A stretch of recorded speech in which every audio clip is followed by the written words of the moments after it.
Hello, I'm RealDayPrepper, and I'd like to thank you for joining me for another episode of Real Day Preppers, the one and only show that'll show you the truth without any corporate spin.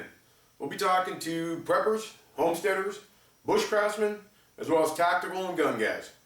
This show is all about them, what they do, how they do it, and why they do it, without any of the corporate spin or outside influences. So join me as we take you on this journey and show you the real thing and how they do it and why they do it. Y'all take care and enjoy the show.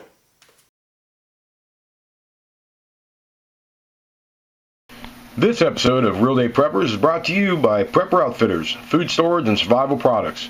More information later in the show. Okay, here we go. Hey guys, what's going on? Long time no see. Sorry, it's been a while since I've had an episode up, but a few things have been going on. Anyways, I've been looking forward to getting this guy on here. He's got a lot to share with us. He's got a lot of knowledge. If you watch his channel, which I'm sure you will after this if you haven't been, the guy's got a lot to share. A lot of good information. Everybody, this is J0. John, what's going on, buddy? Hey, little bud. How you doing, bro? Good, good. So what's happening, man? Another day, been eating sawdust all day long and doing battle out there with them trees. But, we'll get her done. Right on, right on. So I kind of figured we'd start this off kind of talking about what got you where you're at. If you want to give a little bit of history, you had a personal shit hit the fan. A lot of people think, shit hit the fan is EMP, nuclear attack. It's not always that case, right? No, it's not. Most of the time, in my experience anyway, an SHTF is a personal, family thing. Me and my wife, we always had forethought. When we bought the property and stuff like that, we always try to keep ourselves in the best position. But she worked and I worked, and we were doing all right for quite some time, and we never. Thought about, you never dream that your 36-year-old wife is going to, she was actually 34 at the time. She had a brain aneurysm and a hemorrhage in her brain, and now she's, completely and totally handicapped and disabled. And so I stay home and take care of her and our 4 kids. And never even heard the word prepper until that whole Nat Geo debacle came out a couple years back. Yeah. But that's kind of why I do things the way that I do now, because we went from having a decent income to having, no income in just a matter of, 7 minutes, which is what it took her to go into a coma. So. Wow. I'm really sorry to hear that, man. Yeah, well, I appreciate it. And it's, life happens. Life happens. And I wasn't going to sit around and be the angry man and the crabby guy all the time about it. I did that for a while. I was real bitter for the first, especially the first year when she was still in the hospital. I was really bitter and angry, and I woke up one day and I just like, I can't be like this. I can't do this because my kids are looking to me still as a father. So I've got to show them that bad things happen, but you got to the old saying, you got to make lemonade when life throws you lemons. Yep. So. In our case, I always tell them we got to make pea water because life took a big old pee on us, but that's okay.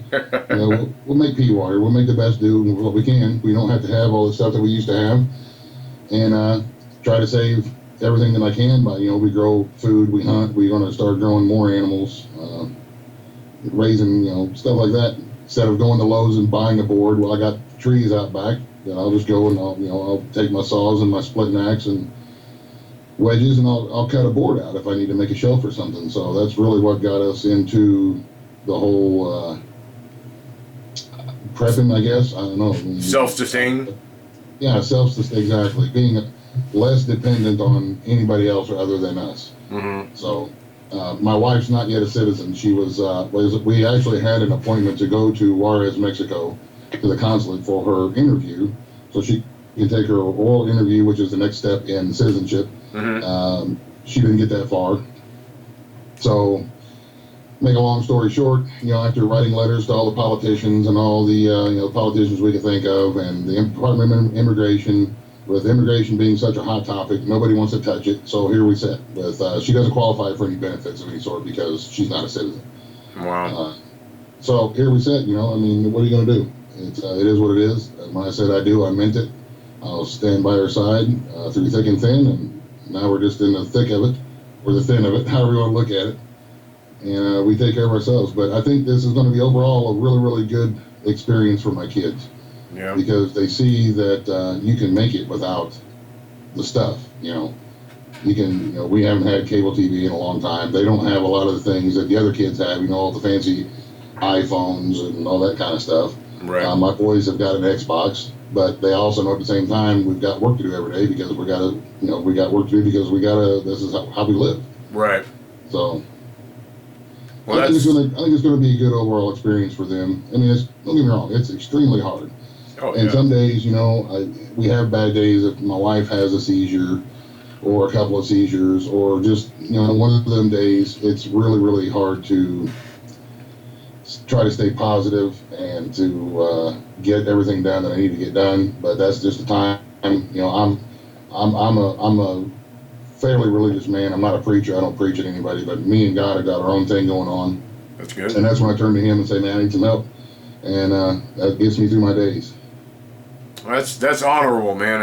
I don't know. There's a lot of people out there with the strength to stand by your wife like that.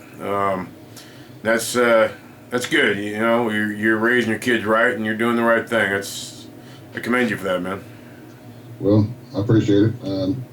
That's kind of the reason why I started my YouTube channel, was just to show people, because the way that the economy is right now, there's a lot of people who are losing their jobs. A lot of factories are closing down and moving across overseas or to another country. And there's a lot of people right now who are going through their personal SHTF. I mean, a lot of folks are going. They used to be just like us. They had good money coming in and they were living okay, and now all of a sudden they're not. Yeah.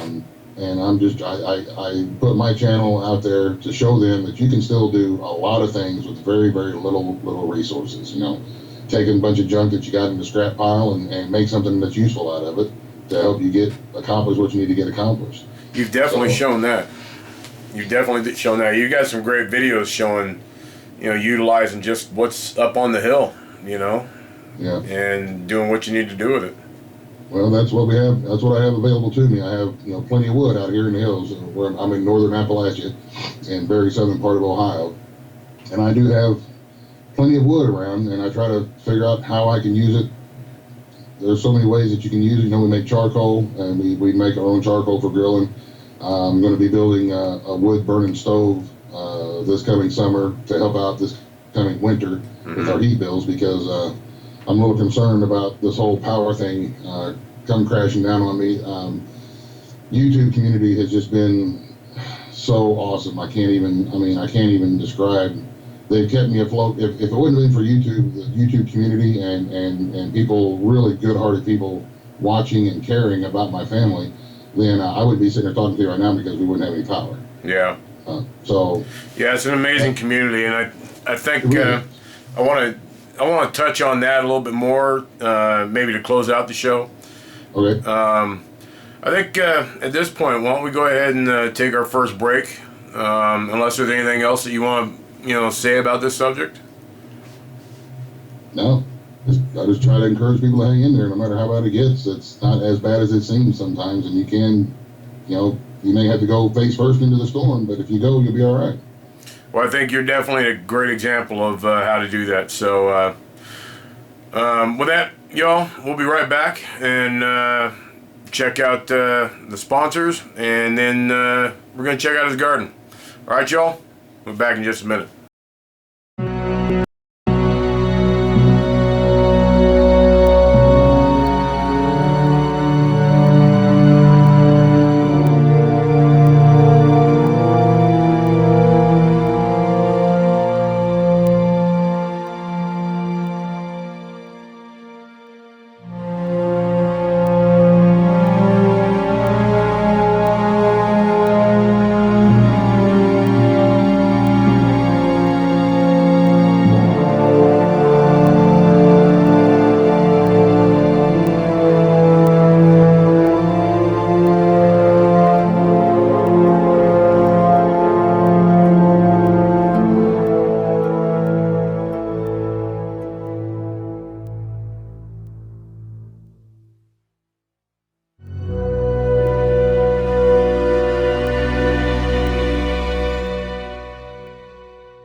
Hey guys, welcome back. I appreciate you hanging in there. We're going to check out his garden now. He's got some good things going on there, and he actually had a little help from some fellow YouTubers. Maybe we'll talk a little bit about that. But tell me what we're looking at here, John. Okay, that first part of the garden, as we're going downhill, I guess it's been about 6 years ago. I noticed you didn't fall down the hill. Yeah, yeah, I'm pretty good at that, falling. It's, yeah, thanks for reminding me, by the way. Yeah, you're welcome, buddy. Well, that some of the tree service trucks pulled into the driveway one day and wanted to know if I wanted a couple of loads of wood chips to kind of fill in that little gap there that was on the side of the hill. And I said, okay, sure, that's great. So they dumped them on there, and I smoothed them out. And over time, grass just started growing on it, and weeds and stuff like that. We kept it mowed.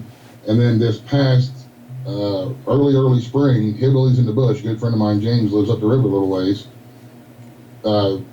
told me about this video called Back to Eden Gardening, where the guy uses mulch and wood chips and stuff. So I went out there to my wood pile, and I started scraping off the dirt and pulling the weeds and stuff. And man, there was this really awesome black dirt underneath the weeds and the grass. Mm-hmm. And I was like, wow, look at that. Because normally I got clay. So that's the difference between how much growing is going on up on top there compared to the bottom. That's exactly right. The stuff that I planted in that mulch pile there, it just went cuckoo for Cocoa Puffs, man. So just to clarify, everybody, he's talking about the wood chips and all that. We're on that stair step, where down here what we're looking at now was not. Yeah, exactly. I built those terrace boxes and used up as much of that space as I could. And right now I'm showing the difference between the plants in the lower garden versus the plants that are in those terrace boxes with that in that mulch dirt. Mm-hmm. And the difference is just huge. I mean, the plants that are up there in that black mulch are, well, like I showed you, the tomato there was already up and over the third ring, whereas the ones down in the regular garden are barely to the second ring. Right. Well, that's definitely pretty impressive. I've already harvested potatoes as today. Some of those potatoes that you see down there on the end, mm-hmm. I harvested some of them today that I'll be using for supper tomorrow. Wow. And I've got lettuce and onions and peas and carrots and some sunflowers also in that particular part of the garden. And I've got everything kind of crammed in on top of each other, and it's just going crazy. Those carrots right there, when I took this video, those carrots were about 8 or 9 days old, and they were already sprouted up that tall. That's impressive. I am really, really thrilled with that part of the garden. I think I will get as much out of that little part of the garden as I will out of the entire rest of the garden.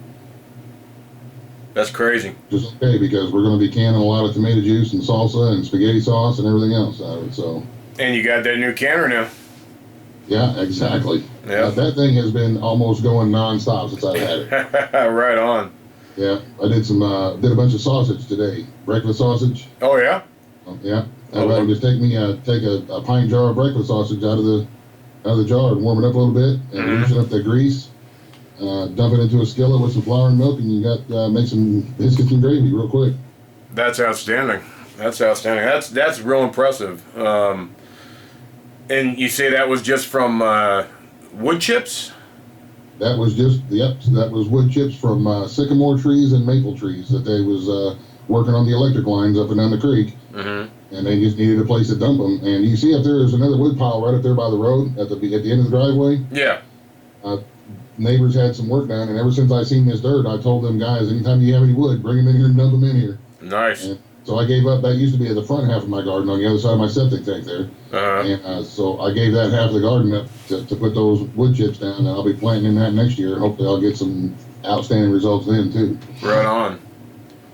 I'm just perusing the video here, see where we're at. Something else I'll tell you about that.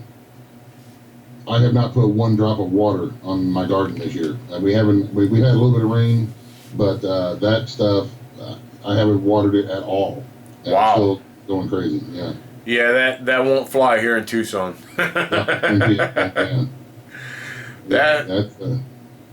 That's pretty darn impressive. You're obviously using reseedable plants.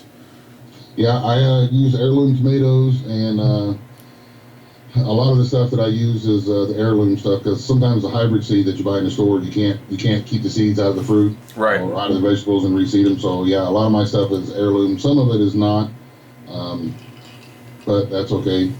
That's okay. You know, we do with what I can. Mm-hmm. But yeah, I definitely will try to save seeds out of my tomatoes. I'll try to save. I'm going to get a root cellar going here at some point too, where I can store, you know, onions and potatoes. Next year I can just plant them. I try to grow, you know, just what we eat. I don't have anything in the garden that's, you know, there for looking pretty. The sunflowers, I'm sure the kids will probably gnaw on some of the seeds. We'll dry them out for them. Mm-hmm. But I grow the sunflowers mainly for chicken feed. I'll dry them out and maybe run a rolling pin over them and crack them up a little bit and throw them in there for the chickens to pick at it once in a while. Something different for them. There you go. And that's, you know, that saves me money. Saves me money right there. Excellent. Yeah, and that's why I put my chicken coop right there by the garden. That way all the weeds, everything that I pull out of the garden, if you get a rotten tomato, rotten weeds, you know, whenever you're done, you just throw all that stuff right there. The chickens love it. Yeah. Outstanding. All right. Well, let's take another quick break, and then we'll take a look at your, let's see, I'm not sure which segment I got coming up next, but we got a couple more things he's got to show, so we'll be right back. Hang in there. PrepperOutfitters.com. Long-term food storage is an important component of prepping. Storing staples like rice, beans, wheat berries, and flour can be accomplished by using Mylar bags and oxygen absorbers. Brigham Young University has found that food like dried rice and beans can be stored in oxygen-reduced environments, can last up to and beyond 30 years while still maintaining nutritional value and an acceptable level of quality. Check out PrepperOutfitters.com for Mylar bags and oxygen absorbers, and use the coupon code RealDayPreppers. Capital R, capital D, capital P, as you see on the screen and down below. All one word. This will save you free shipping. Y'all take care and check out PrepperOutfitters.com. Hey guys, welcome back once again, and let's check out the chicken coop. Let's see what he's got going on there. Why don't you walk us through this, John? Okay, well, the chicken coop is, in my video I called it my chicken coop for under $50. And that's right about what I have money-wise in this chicken coop, including the chickens. So wow. That's just stuff that I've scrounged. Those poles, most of the poles are trees that I cut and drug down the hill and set.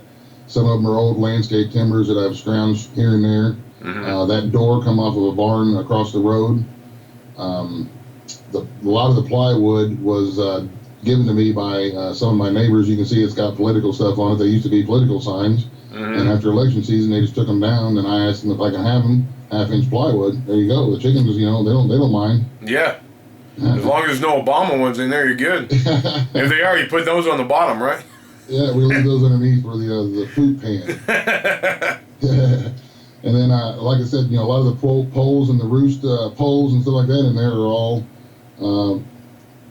just saplings that I cut and drug down. I got them big rocks on. That's my nesting, one of the nesting boxes. I got 2 more to build. Mm-hmm. I put them big rocks on there because I got some pretty determined raccoons around here who just love to get in there. Yeah. So for the time being, I got those big rocks on there to keep them out, and I'm going to put some latches underneath, more secure. But it's all just scrap put together, the stuff that we had around here, and had to buy some hardware, some hinges for the doors. I had to buy, of course, you know, the chickens. I had to buy a waterer and a feeder, mm-hmm. and I got some pine bedding for the chicks when I moved them into the house there, just to kind of keep them warm. Yeah. And once they outgrow that, and we're getting into hay season around here now, I'll just start throwing hay in there on the ground and hay for them. So there you go. What are we looking at here? This is just going up a ways where I'm going to be building another building. That's that big white oak tree that I've been doing battle with right there laying down, by the way. Okay. This clearing right here, I got to finish clearing it out, and that is going to be where I put another barn for rabbits and goats. That's going to be kind of like and maybe like, you know, my lawnmower and stuff like that. I'll put it all in there. Mm-hmm. It's down by the creek, and it's in some shade, so it should be good and cool. And I'll keep the goats close to the rabbits because you know, they keep predators away, and then the goats will have the whole hillside there that they can run and eat. Yeah, your natural lawnmowers. Natural lawn mowers. Oh, it's hard to mow because it's a pretty steep hill, and I don't like spending that extra money on gas mowing a place that I really don't need to mow. Yeah. You use the goats for that. Exactly right. So I'll put some goats in there. I got to get some. I'm trying to save up. I can cut a lot of fence posts, by hand, but I got to get some wire.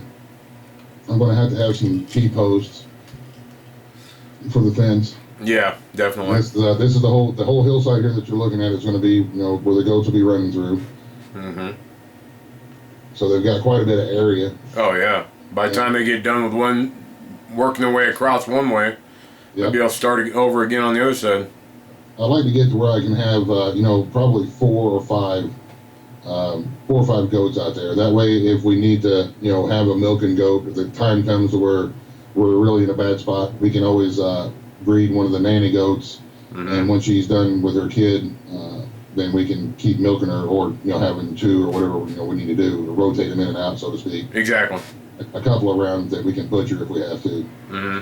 And then right around in here is where I'll stop it somewhere for the goats, because we're getting into the shooting range, and I don't want the goats out there. Yeah, that probably wouldn't be good. Yeah, getting shot or eating the lead off the ground or something like that. So I'm not going to put them out there. But this is my little shooting range area. There's my little Mabel dog. Nice. Yeah. Little fire pit. Spend a lot of time out here.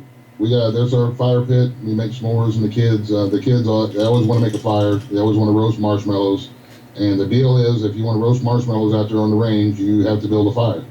Excellent. So that's another way for my kids to practice making fire. Most of the time they use a magnesium stick or a lighter or something like that, which is okay as long as they get the concept of building. Absolutely. And, they do know how to make primitive fire, but it's really, really hard to make friction fire. Oh yeah. So I don't put too much on them. Yeah. What's that then? Some tomahawk targets here, knife targets, claw hammer targets, whatever we have laying around, we throw at it. There you go. Yeah, and the other one I had one on the other side over there that I knocked down because apparently a splitting maul is not just too much for that particular target. That's more blunt force, I think. Yeah. Now what's up in there? Well, the kids' trampoline had one of those safety nets. We've had that trampoline for probably 8 years, and the net part got dry rotted out and ripped off. Mm-hmm. So I just took the hoop frames that the net was mounted to, and I put those in various places up on the hillside for target holders. I run clothesline in between them, and then we can take clothespins and clay pigeons or paper plates or something like that on them for targets. That way you have different targets at different distances, at different angles. It just helps you keep your sight picture and get more fluent with your rifle or your pistol or whatever you're shooting, because you have several different targets at several different distances, and then I have that one moving target that goes down on the cable. Mm-hmm. So it gives it overall. It's a really good range. We shoot mostly 22s because the ammo is pretty cheap. Oh yeah, definitely. And it's really good, man, for getting a sight picture. That way, if we're out one of these days and a rabbit takes off running, well, we're going to probably hit him because we practice quite a bit, and my kids are pretty good. They don't go out there by themselves, by the way, for all the naysayers. Yeah. They're always, supervised, but they're very careful, and they realize that they're tools and not toys. Yeah, exactly. Yeah, that's something I envy you on, is being able to just go out your back door and do some shooting. That's something I can't do here. And there's a lot of people who, would be a lot better with their equipment if they had something like that available to them. So. Absolutely. And it's just all, it's all location. That's all it is. Mm-hmm. Well, you did include in this video, the moving target, but because of he actually shot, and I honestly, the editing is hard enough, much less trying to get in the sound and everything else. So you can check out his video on that, and it's a pretty neat setup. What else you got going on up in there? Anything? Is that, back up in that, how much of that property do you own up there? There's about 5 acres or so up on that. Goes up to the hillside, up to the holler. Then it butts up to a cow pasture up on the ridge. Mm-hmm. So and there's a couple of old logging ridge roads up there that we use to get back and forth. We can go to our neighbor's house without ever hitting the road, because we can just go up the logging road and come up the back way, which is something that I think is very important, especially if we're in some sort of a serious, SHTF situation where roads aren't safe. Right. Well, we can take these old back roads. I've got my Range Rover truck there that's it's like a tank, and we can get back and forth where we need to go without ever being seen. We'll take these old mountain roads, these old logging roads, and can get back and forth without ever having to get onto the main roads. Wow. So, and I've got maps. I've got maps of my county and the surrounding counties that's got all those little small roads on them, because then you know that it's a road there. It may be overgrown, but it's still a road, and the dirt's compact enough where you can take a truck over top of it. That's smart thinking. That's smart. That's good stuff, man. That's good stuff. I like it. Let's. We got one more segment of stuff that he's got to show us. So let's take one more break, and we'll be right back. Here at Real Day Preppers, we want to get out and interview on site. The only way to do that is with your support. So, do you need one of these? I know you want one of these. Who can't be tactical? And if you're on YouTube, you absolutely must have one of these. And this cannot come more highly recommended. Therefore, go to RealDayPreppers.com and click on the Amazon link. Right there, you will get into Amazon, be able to choose whatever you want to purchase. A portion of that will go to RealDayPreppers.com, as well as a portion of the proceeds will go to a fellow prepper in need. Thank you very much, and enjoy the show. Hey y'all, alright, so let's take a look at his tool shed. What are we looking at here, John? Just a bunch of hand tools. Gardening tools, working around the home place here tools. I'm a firm believer in the hand tools. I've got the hands to prove it. I've got calluses and blisters all the time on my hands. Some hammers and the old draw knives. I've got videos out on how I use my draw knives. Yeah. Used them on that mallet. Yeah, I used them on the mallet. That's exactly right. Hand planer.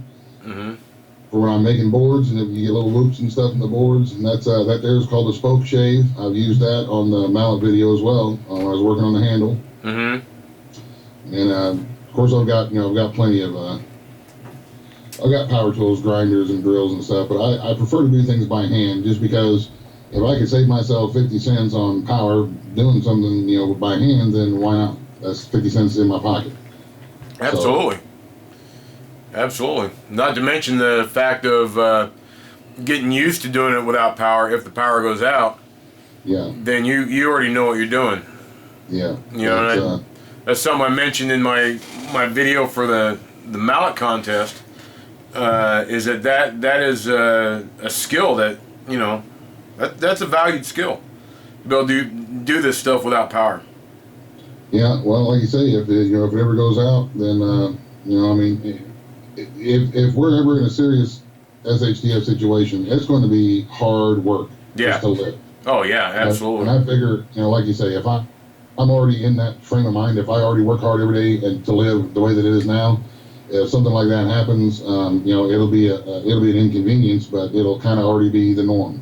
Yeah, where I honestly have to say it'd be a shock to my system, because I am in the city and I don't have all the tools, and I lost all my tools a long time ago, and I'm not saying that to make this about myself. I'm saying that this is something that we got to think about.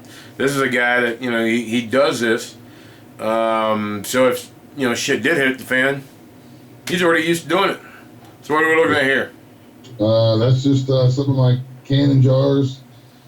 That's a place there that's empty is now getting full because I have a canner now and I'm putting it to some use, man. And I'm using that thing a lot. So that area down there now that's where I store a lot of my canned jars, and that whole cabinet there is going to be full of jars with something in it, whether it be vegetables or meat or juices. And then I have some extra tobacco and cigarette rolls because I roll my own. Next year, hopefully, I won't have to buy tobacco either because I'm going to try to grow my own. Very nice. So that's some frozen dough that I make. When I make bread dough, I'll make enough to have 8 or 9 loaves, and then I'll freeze it, and then that way I don't have to make bread dough every day. I can just stop, pull one out of the freezer, and bake it. And this is the kitchen. To me, this is my most important room here because this is where everything. You can have 4,000 years worth of food stored up, but if you can't cook and you can't get the most out of it, then it's just not for naught. And that's Right. how I store a lot of my water too, is in the freezer. I do the same thing.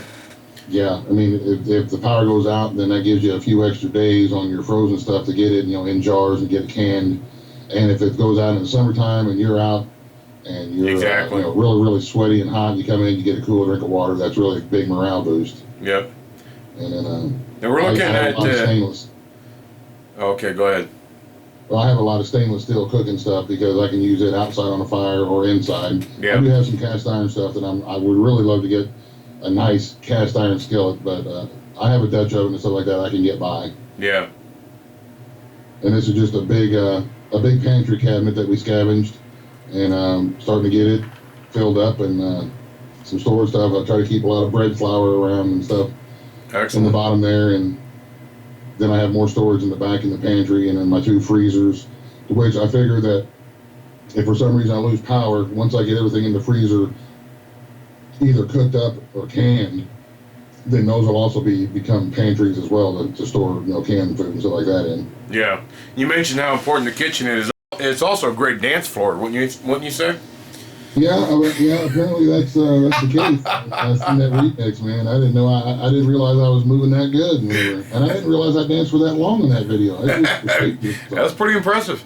So here's your canning jars and more backstock. Yeah, there's some more canning jars, and there's just some extra stuff that we stock up whenever I see, especially stuff I have. Between my 2 daughters and my wife, we go through a lot of TV. So anytime I see it on sale, I try to grab extra if I can. Mm-hmm. Sometimes I can't, and there's just a little pantry thing that I got on clearance sale at Lowe's as a display. I think I paid $12 for that thing, and I drug it home and threw it in there, just someplace more to put stuff. Mm-hmm. What's this yellow bag? That's a cracked corn chicken feed. Oh, okay. But it can also be ground up a little bit more. You make cornbread. I've actually made cornbread out of that stuff before. Oh, have you? So what I do is I just take a coffee. I don't have a big mill, a grain mill, or any of that kind of stuff. Mm-hmm. But I do have a coffee grinder, and I'll just take and fill it up and grind it down into meal. And I may have to do it 5 or 6 times to get the right amount that I need. Sure. But it works just fine. And I add my bacon grease and some buttermilk or sour milk, and make cornbread with it. That's impressive. I hadn't thought about doing that. And that's just your regular corn feed for chickens? Exactly, just regular old cracked corn chicken feed. Wow. And it serves, it serves us well. It serves the chickens well, and and if crap is fan, it serves us well too. I actually got another bag of that as a gift from the guy who lives across the road. It's out in my shed now. So Mm-hmm. that's a lot of it's going to be because, like I said, we're getting ready to get into hay season, and I've got a good strong back. So a lot of the old timers around here, I'll help them throw their hay and get their hay in. And in return, they'll give me, sometimes they'll give me some money, or sometimes they'll give me chicken feed or gas or something like that I need. Yeah, a little bartering thing. Exactly. Yeah. I mean, it's a barter thing that we got going on because nobody's got any money. So. I hear you. I would still do it even if they didn't, because I don't like to see the 80-year-old guys out in the field sweating, throwing bales of hay. I get my lazy butt out there and help them. Yeah, absolutely. If you don't have anything pressing going on, why not get out there and help them? Yeah, exactly. They may be there to help you in some way someday. That's exactly. Well, I learned a lot from the old folks out here. As far as because most of them lived through the Depression and whatnot, and they have really taught me a lot about canning and storing food, and just how to live that sort of a lifestyle. To where you're dependent on yourself and not dependent on anybody else. Mm-hmm. Using the hand tools, the proper way to use hand tools. Hopefully, one of an old guy down the road is supposed to be bringing me a rip saw. Because this used to be a big logging area, and it still is, but it used to be a big logging area. They did it all by hand, so he's got a big old rip saw that he's bringing it, which I could rip boards out of and not have to use my chainsaw anymore. Save on the gas again.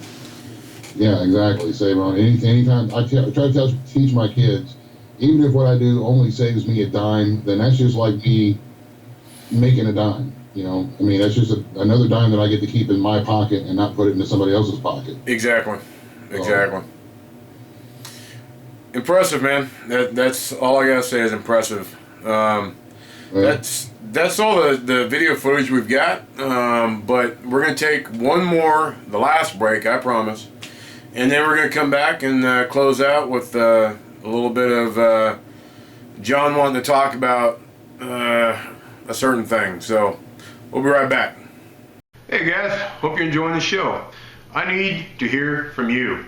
I need preppers, homesteaders, bushcraftsmen, and survivalists. I need to hear from anybody that wants to share their story, tell their truth, what they've done and how they do it. And we can do it all via Skype with some of your filming. So get a hold of me at RealDayPreppers@gmail.com. Let's see if we can work something out. All right? Y'all take care and enjoy the show. Talk to you later. Hey guys, one more section to go. John's got something that he really kind of wanted to talk about here. And what you got to say, bud? Mainly what I wanted to say was thank you. Thank you to our community, our YouTube community. I mean, if it wasn't for you guys, like I said earlier, if it wasn't for them, I wouldn't be here right now talking with you. They're the reason why I'm still have the lights on here. And I really appreciate it. I don't take any of it for granted. And I hopefully one of these days will be in a better position to where I can start paying some things forward myself. And my daughters want to say thank you to everybody. All the addresses we got from people who sent us stuff, my daughters are going to make some jam and jelly, and we're going to mail them out as thank yous from them, which I thought was pretty cool. That's very nice. So yeah, we're going to be doing that. And like I say, that's the whole reason why I started my YouTube channel, man, was to show people how I get by. I never dreamed that it would turn into this. I never dreamed for a second that any of this would happen. Yeah. But I don't know, man. It's been such a great experience, and I've met so many great people, and it's nice to know that there are still genuinely good people left in the world. I mean, you watch the news, and you would say that the world has just gone to kaput. Absolutely. But there are really, really good people left in the world, and I just thank everybody. Thank you for having me on the show. Thank you for the mallet contest thing that you're doing. That's beyond decent. You know, just thank you. It has renewed my faith in humanity, which is a good thing, because I was about to lose it after everything that me and my wife had gone through, with everybody turning their back on us and nobody wanting to help us. Mm-hmm. To get involved into this community and having people help us has just been a reassuring experience for me and for my kids to see, you know, that there are good people left, and it's nice and it's a blessing, and I really appreciate it. And I'll keep trying to do the best I can and put out good videos to earn views and to earn new subscribers. Well, I think that's part of why this community is supporting you as much as they do. One, just out of, you know, the fact that there are so many good people out there just to help another fellow human being, you know. But the fact that you're not sitting on your ass just trying to make it off of welfare. You may be getting support, but I guarantee that shit ain't enough to live off of with a wife and kids and medical bills and all that. So we see you doing this hard work, and more so than just seeing you doing it, we're learning from it.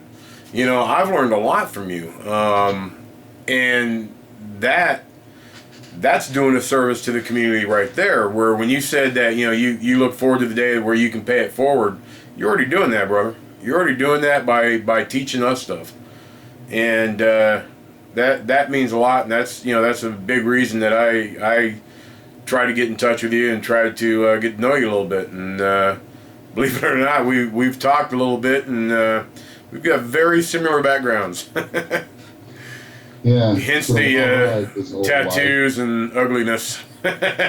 Who's got tattoos? I don't have any tattoos. Someday I'll teach you to grow a beard, though. Yeah. Well, John, I can't thank you enough for doing this. I was really happy when you said that you'd be willing to do it, and just keep doing what you're doing, man. I will. I ain't got much of a choice, and I'll keep doing what I do around the home place here. I'll keep making videos, and you know, we'll get by. We'll get by. We may not be crapping in tall cotton, but we'll be at least crapping in medium cotton, hopefully. So. Well, I definitely get some new phrases from you, if nothing else. John, it's been a pleasure, and I'll be talking to you again real soon. Sounds good, brother. Thanks. All right, you take it easy, man. Well, y'all, I hope you enjoyed that. I gotta tell you, John is he's genuine. I've got friends that I've known for a while on YouTube that have been to his place. They've spent a weekend with him, and they put some work into his garden with him, and have told me that he is a really genuine guy, and he's no BSer. He's telling it as it is, and he backs it up with sweat. He's a strong man. I don't know what else to say, but I appreciate y'all watching, and this has been another episode of Real Day Preppers. Y'all take it easy, and don't forget, you prep to live, don't live to prep. Save some time for your family and enjoy life. Take it easy.